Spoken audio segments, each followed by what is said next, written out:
అపోస్తలుల కార్యములు 3వ అధ్యాయం 1వ వచనం.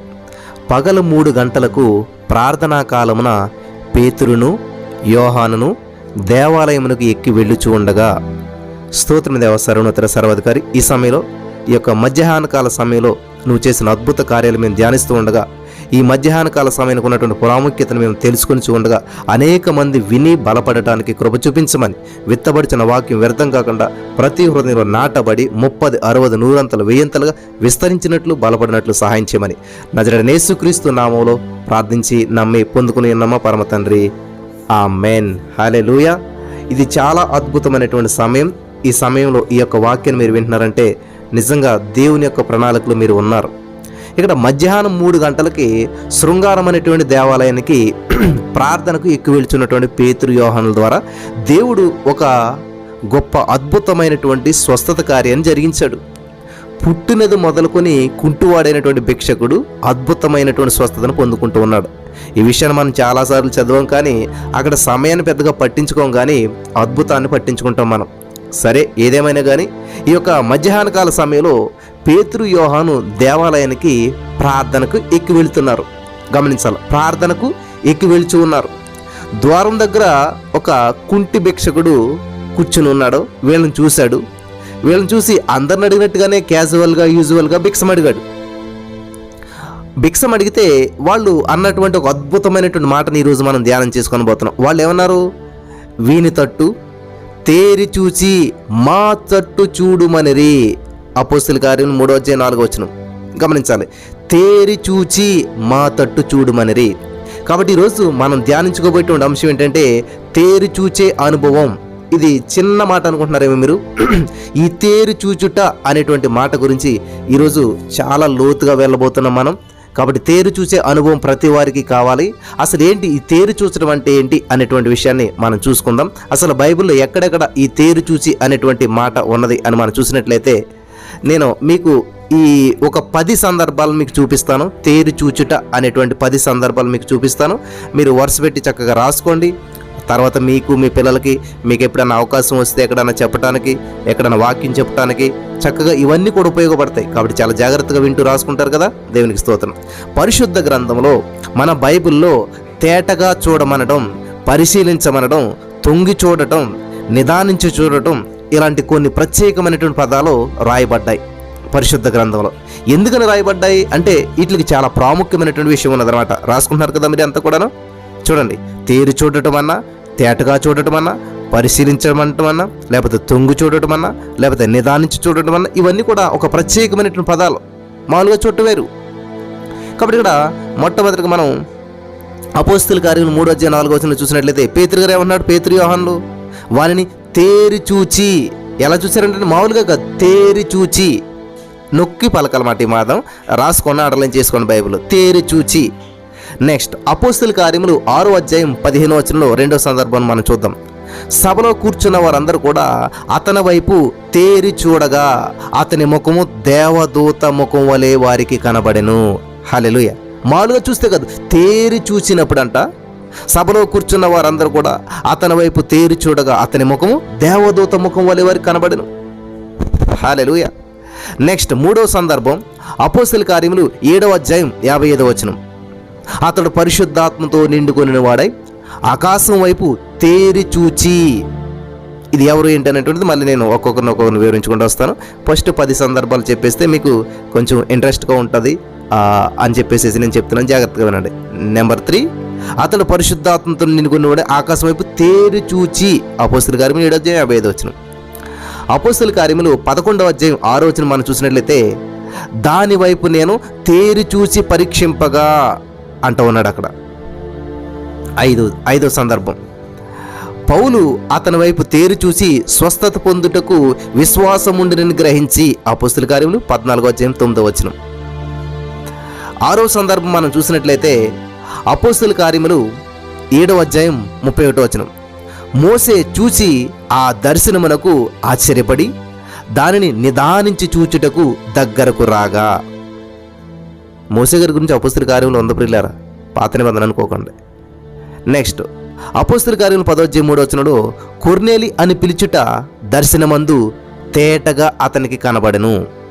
ఆల్మోస్ట్ ఇవన్నీ ఒకటే పదాలు గమనించాలి. తేరి చూచుట అన్నా, తేటగా చూడటమన్నా, పరిశీలించి చూడటమన్నా, తొంగి చూడటమన్నా, నిదానించి చూడటమన్నా ఆల్మోస్ట్ ఒకే జాతి. 8వ సందర్భం మనం చూసినట్లయితే తేటగా బోధించినందున అనేకులు యూదులను గ్రీసు దేశస్థులను విశ్వసించిరి. అపోస్తలుల కార్యములు 14:1 అక్కడ ఏముంది? తేటగా బోధించినందున. హల్లెలూయా. నెక్స్ట్ 9వ సందర్భం మనం చూసినట్లయితే యెషయా గ్రంథం 34:16 మీరు చదివినట్లయితే అక్కడ యెహోవా గ్రంథమును పరిశీలించి చదువుకొనుడి. నెక్స్ట్ చివరి సందర్భం 10వ సందర్భం రాసుకుంటున్నారు కదా. 1 పేతురు 1:12 మనం చూసినట్లయితే దేవదూతలు ఈ కార్యములను తొంగి చూడగోరుచున్నారు. ఓకే, 10 సందర్భాలు అయిపోయినాయి. కొంచెం వాటి గురించి మనం ధ్యానం చేసుకుంటూ వెళ్దాం. చాలా జాగ్రత్తగా ఉండాలి. చాలా ప్రాముఖ్యమైనటువంటి సందర్భాలు ఇవన్నీ కూడాను. ఇక్కడ ప్రియులారా, ఇలాంటి పదాలు బైబిల్ గ్రంథంలో మరి దేవుడు, పరిశుద్ధాత్మ దేవుడు రాయించాడంటే ఏదో ప్రత్యేకత ఉందనే కదా అర్థం. పేతురు, యోహాను ఆ యొక్క అడుక్కునేటువంటి వ్యక్తి, అంటే భిక్షమెత్తుకునేటువంటి వ్యక్తిని తేరి చూడటం ద్వారానే వాని నిజ స్థితిని తెలుసుకున్నారు. మామూలుగా చూడటం వేరు, క్యాజువల్గా యూజువల్గా తేరి చూస్తున్నారు కాబట్టి ఓహో ఇతని నిజస్థితి ఏంటి, ఇతని పరిస్థితి ఏంటి అని వాళ్ళు తెలుసుకున్నారు. వారి యొక్క దృష్టి, చూపు, మనస్సు వానిపై కేంద్రీకరించడం ద్వారానే వాని యొక్క అంతరంగాన్ని వాళ్ళు చూడగలిగారు. తేరి చూడటం అంటే ఏంటంటే దృష్టి, చూపు, మనస్సు అన్నీ కూడా వాని మీద సంపూర్ణంగా పెట్టడం అనమాట. కాబట్టి వాడు ఏం చేశాడు? వీరిని చూచి కనిపెట్టుచు వారి యందు లక్ష్యముంచాడు. లక్ష్యముంచాడు అంటే మనస్సు పెట్టాడని అర్థం అనమాట. అప్పుడు పేతురు గ్రహించగలిగాడు అనమాట. ఓ, వీనికి స్వస్థత పొందుటకు విశ్వాసం ఉంది అని వెంటనే గ్రహించాడు. వెంటనే అద్భుతం జరిగింది. అదే తేరి చూడటంలో ఉన్నటువంటి ప్రత్యేకత. హల్లెలూయా. అర్థమైంది కదా ఇప్పుడు మీకు అందరికీ? ఏమన్నా ఓహో ఇంత ప్రత్యేకత ఉందా తేరి చూడటం. ఎప్పుడైతే ఈయన తేరి చూశాడో వాడు కూడా ఏం చేశాడంటే వీళ్ళని మనసు పెట్టాడు, కనిపెట్టాడు. దేవునికి స్తోత్రం. కాబట్టి ఈ చూపులు ఆ చూపులు కలిసేసరికి మనసులు కలిసాయి, ఆత్మలు కలిసాయి, ఏకాత్మ అయ్యింది. ఎప్పుడైతే చూశారో వెంటనే ఓకే విశ్వాసం ఉంది వీడిలో పేతురు గ్రహించాడు. లేచినాడు అన్నాడు. ప్రత్యేకమైనటువంటి అద్భుత కార్యాన్ని ఈ తేరి చూడటంలోనే ఒక ప్రత్యేకత ఉందన్నమాట. వెండి బంగారం మా యొద్ద లేవు కానీ మాకు కలిగినదే మీకు ఇచ్చుచున్నాము, నజరేయుడైన యేసుక్రీస్తు నామములో నడుమని చెప్పి వాని కుడి చేయి పట్టుకుని లేవనెత్తను. వెంటనే వాని పాదములు చీలమండలు బలం పొందెను. వాడు దిగ్గున లేచి నిలిచి నడుచుచు గొంతులు వేయుచు దేవుని స్తుతించుచు వానితో కూడా దేవాలయంలోనికి వెళ్ళెను. అపోస్తలుల కార్యములు 3:4-8 ఉన్నటువంటి సంఘటన ఇదంతా కూడా. ఇది చాలా ప్రాముఖ్యమైన విషయం. చాలాసార్లు మనం విని ఉంటుంటాం. కానీ ఇదంతా ఎలా జరిగిందంటే తేరి చూడటం వల్ల జరిగినటువంటి ఒక ప్రత్యేకత అనమాట. వెంటనే అద్భుతం జరిగిందంటే అదే తేరి చూడటంలో ఉన్నటువంటి ప్రత్యేకత మనం గమనించాలన్న ప్రియమైనటువంటి సహోదర స్నేహితులారా. ఒక్క క్షణంలోనే ఎంత మార్పు అసలని. దేవాలయం బయట ఉన్నటువంటి వాడు దేవాలయానికి వచ్చాడు, నడవలేనటువంటి వాడు గంతులు వేస్తూ ఉన్నాడు. అయ్యలారా ధర్మం చేయండి అమ్మా అని బ్రతిమాలి అడుక్కు తినేటువంటి వాడు ఇప్పుడేమంటున్నాడు? ఓ నా ప్రభువా, ఓ యేసయ్యా అంటూ స్తుతిస్తూ ఉన్నాడు. తేరి చూడటంలో ఉన్నటువంటి గొప్పతనం చూసారా? ఆ వ్యక్తి స్థితిగతులు మారిపోయాయి. దేవాలయం బయట అడుక్కునేటువంటి వాడు దేవుని స్తుతించడానికి లోపలికి వెళ్ళిపోయాడు. హల్లెలూయా. ఓ అమ్మ, ఓ అన్న, ఓ చెల్లి అని అడుక్కునేటువంటి ఓ ప్రభువా, ఓ ప్రభువా నీవేనా మంచి కాపరివి అంట మొదలుపెట్టాడు. అమ్మ, అయ్యా అనుకునేటువంటి వాడు ఓ తండ్రి యేసయ్యా అని చెప్పి దేవుని స్తుతించడం మొదలుపెట్టాడు. దేవునికి స్తోత్రం కలుగును గాక. అర్థమవుతుందా? చాలా అద్భుతమైనటువంటి విషయం ఇక్కడ. సాతాను శృంఖలాలన్నీ కూడా తెంపబడ్డాయి, రక్షణ ద్వారాలు తెరవబడ్డాయి. ఒక గొప్ప స్వస్థత జరిగింది అక్కడ. ప్రజలందరూ కూడా జరిగిన దాన్ని చూసి విస్మయంతో నిండిపోయి పరవశులైపోయారంతా కూడాను. తేరి చూడటంలో జరిగినటువంటి ఒక అద్భుతమైన కార్యాన్ని మీరు చూస్తూ ఉన్నారా? దేవునికి స్తోత్రం కలుగును గాక. హల్లెలూయా. నెంబర్ 1 పేతురు, యోహాను వారిని తేరి చూశారు. నెంబర్ 2 అపోస్తలుల కార్యములు 6:15 ఇక్కడ ఉన్నటువంటి సందర్భాన్ని మనం చూస్తూ ఉన్నాం. నెంబర్ 2 స్తెఫను. ప్రియులు గమనించాలి, స్తెఫను గురించి మనం చూస్తూ ఉన్నాం. స్తెఫను కృపతోనూ బలముతోనూ నిండినవాడై ప్రజల మధ్య మహత్కార్యములను గొప్ప సూచక్రియలను చేస్తూ ఉన్నాడు. సమాజంలో ఉన్నటువంటి కొంతమంది ఏం చేశారంటే ఈ స్తెఫను గారితో తర్కించారు, వాదించారు, మాట్లాడారు. కానీ స్తెఫను ఎంత జ్ఞానవంతుడంటే తర్కించారు కానీ ఈ మాట్లాడేటి యందు అతడు అగపరిచినటువంటి జ్ఞానమును, అతని యొక్క ప్రేరేపించినటువంటి ఆత్మను వారు ఎదిరించలేకపోయారు. స్తెఫనేమో పరిశుద్ధాత్మ చేత నింపబడ్డాడు. వారు ఎటువంటి దేశం కూడా మాటల్లో జయించలేకపోయారు. దేవుని ఆత్మచేత నింపబడి చెప్పినటువంటి సమాధానానికి ఎవ్వరు కూడా తాళలేకపోయారు. అన్యజనులు దేవుని ప్రజలతో వాదనకు దిగిన తర్వాత, తర్కించిన తర్వాత దేవుని ఆత్మచేత నింపబడినటువంటి వారిని ఏ విషయంలో కూడా వారు గెలవలేరు. హల్లెలూయా. గెలవలేక ఏం చేస్తారు? నిందలు మోపడం ప్రారంభించారన్నమాట. కాబట్టి వారు నిందలు మోపి ఈ యొక్క దైవజనుల్ని, దేవుని బిడ్డలను నిందిస్తూ ఉంటారు. ఒకవేళ మీరు నిందించబడుతున్నారా? ప్రైజ్ గాడ్, నింద గొప్ప భాగ్యం అని చెప్పి ఎంచుకోండి. ఇక్కడ స్తెఫనును పట్టుకుని ఏం చేశారు తెలుసా? మోషే మీద, దేవుని మీదను ఆ దూషణ వాక్యాన్ని పలికారు. మోషే గారు ఎవరు? దేవుని మీద. ఈ స్తెఫను ఏం చేశాడు తెలుసా? మోషేను దూషించాడు, దేవుని దూషించాడు, దేవుని గురించి దూషణగా పలికాడు, మేము విన్నాము అని చెప్పి ఈ మనుషులందరినీ ఏర్పాటు చేసుకున్నారంట. అబద్ధ సాక్ష్యాన్ని ఏర్పాటు చేశారంట.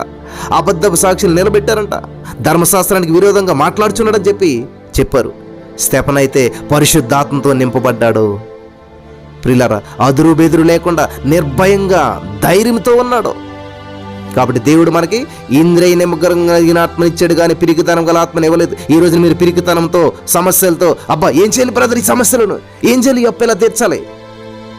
నువ్వు దేవుని ఆత్మచేత నింపబడితే రాని నా దేవుడు ఉన్నాడు, నన్ను విడిపిస్తాడు, ఎటువంటి వారికైనా సమాధానం చెప్పగలుగుతాను అని ధైర్యంగా ఉంటాను. అసలు ఇతనికి ఇంత ధైర్యం ఎక్కడి నుంచి వచ్చింది? మమ్మల్ని చూసి భయపడతాడు, వణుకుతాడు అనుకుంటే నిర్భయంగా ఉన్నాడని చెప్పి ఆ సభలో కూర్చున్న వారంతా కూడా అతని వైపు ఏం చేస్తున్నారు తెలుసా? తేరి చూడగా. అందరినేమో భయపడతాడు రా అని చూస్తుంటే ఇదేంట్రా ఇంత ధైర్యంగా ఉన్నాడు, అసలు ఎక్కడి నుంచి వచ్చింది ఇంత ధైర్యము, ఇంత దమ్ము అని చెప్పి వాళ్ళంతా ఏం చేస్తున్నారంటే అపోస్తలుల కార్యం 6:15 చూసినట్లయితే వారందరూ కూడా తేరి చూడగా అతని ముఖం దేవదూత ముఖం వలె కనబడును. అపోస్తలుల కార్యం 6:15 సభవారు తేరి చూస్తే స్తెఫను ముఖం దేవదూత ముఖం వలె కనిపించిందంట. 7:55 చూసినట్లయితే స్తెఫను పరిశుద్ధాత్మతో నిండుకున్న వాడై, వింటున్నారా? స్తెఫను పరిశుద్ధాత్మతో నిండుకున్నటువంటి వాడై తేరి చూచి దేవుని మహిమను, యేసు దేవుని కుడిపార్శ్వమందు నిలిచిండుటను చూచాడు. ఇదే తేరి చూడటంలో ఉన్నటువంటి రహస్యం. హల్లెలూయా. వాట్ ఎ వండర్ఫుల్, చాలా అద్భుతమైన విషయాలు దేవుడు మనకు తెలియజేస్తున్నాడు ఈరోజు. కాబట్టి ఈరోజు నీ వాక్యం వింటున్న ప్రియమైనటువంటి సహోదరి, స్నేహితులరా, మీరు కూడా యేసుక్రీస్తుతో లేపబడిన వారైతే పైనున్న వాటినే వెతుకుడి, అక్కడ యేసుక్రీస్తు దేవుని కుడి పార్శ్వన కూర్చుండి ఉన్నాడు అని కొలస్సీ 3:1 మనకి దేవుని వాక్యం అపోస్తలుడైన పౌలు గారు సెలవిస్తూ వస్తున్నాడు. హల్లెలూయా. బలపరచబడుతున్నారా? ఏమన్నా నేర్చుకుంటున్నారా? దేవుడు మిమ్మల్ని దీవించును గాక. హల్లెలూయా. నెక్స్ట్ 3వ సందర్భంలోనికి మనం వచ్చేద్దాం. 3వ సందర్భం, లుస్త్రాలో పుట్టినటువంటిది మొదలుకొని బలహీన పాదములు గలవాడు. లుస్త్రా అనేటువంటి ఒక పట్టణంలో పుట్టాడు. పుట్టుకతోటే మాట బలహీన పాదాలు కలిగినటువంటి ఒకడు ఉన్నాడు. కుంటువాడైనటువంటి ఒకడు కూర్చుండి పౌలు మాట్లాడతాం విన్నాడంట. అప్పుడు పౌలు అతని వైపు తేరి చూసి, అపోస్తలుల కార్యం 14:7-12 వరకు మీరు చదువుకోండి. చూడండి, పుట్టినప్పటి నుంచి కూడా వాడి పాదాలు పనిచేయవంట. ఇది చాలా జాగ్రత్తగా ఉండాలి. చాలా మంది తల్లిదండ్రులు ఇటువంటి బాధలతో బాధపడుతున్నారు. అటువంటి తల్లిదండ్రులు ఇక్కడ ఉన్నారు. బ్రదర్ మా పిల్లలు ఇలాగా అలాగని చెప్పి అంటున్నారు. జాగ్రత్తగా మీరు వినాలి.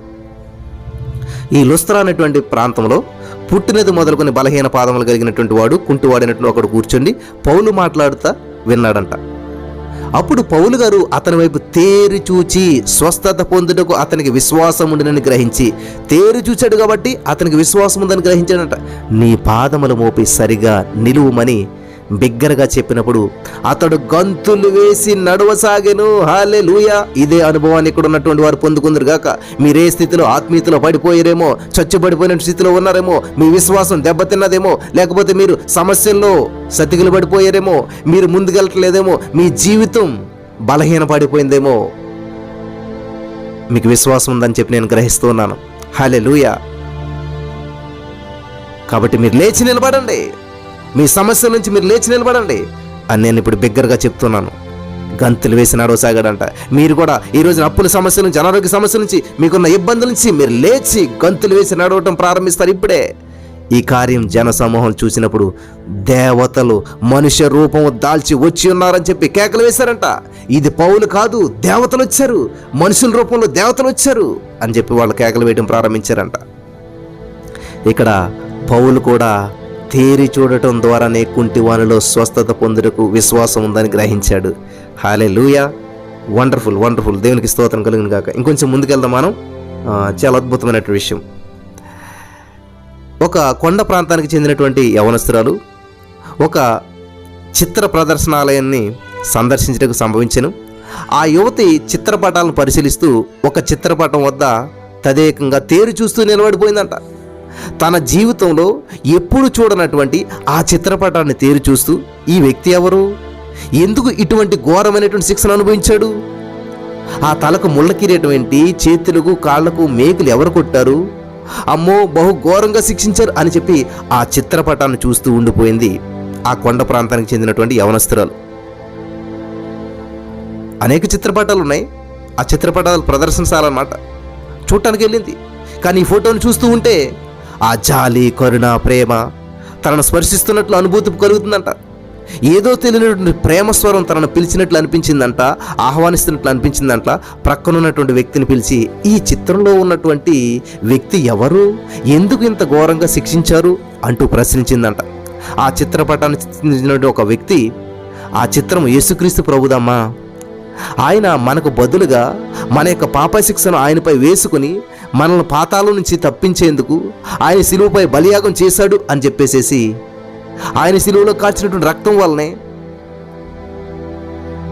ఆ యొక్క రక్తంతో ఎవరు కడగబడతారో వారు పరలోక రాజ్యం చేరతారు, మన మారు మనసు రక్షణ పొందాలని చెప్పి ఆయన సొంత రక్షణగా అంగీకరించాలని చెప్పి ఈయన సువార్త ప్రకటించాడంట.